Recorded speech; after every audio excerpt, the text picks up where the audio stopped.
What you mentioned about it being so far off the map, out of sight, out of mind, most average Americans have no idea that this is going to be happening, and that those being the most directly impacted are the native folks up there.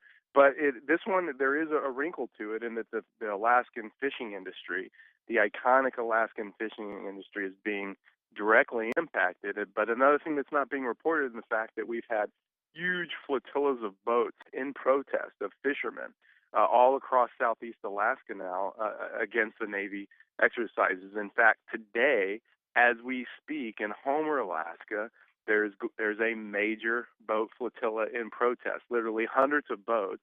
It's already happened in Cordova. It's happened in Kodiak. And that's getting local and regional coverage up in Alaska.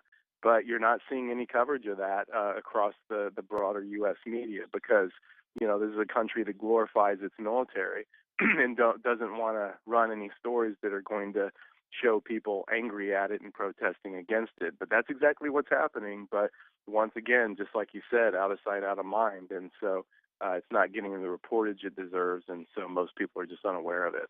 So it's going to ruin the salmon industry. It's threatening indigenous people. It's going to have a horrible impact on the environment when it comes to climate change, when it comes to ACD, due to the fact that they're going to be dumping all of these toxins into the ocean, and the currents of the ocean are going to be taking those toxins who knows where. So it would seem like everything is against this except for the military.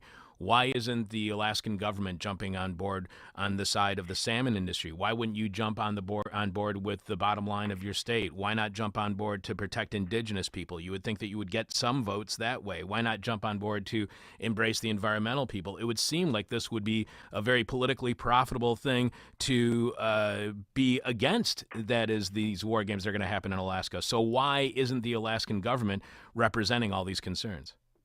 Because Alaska is basically a cold Texas politically.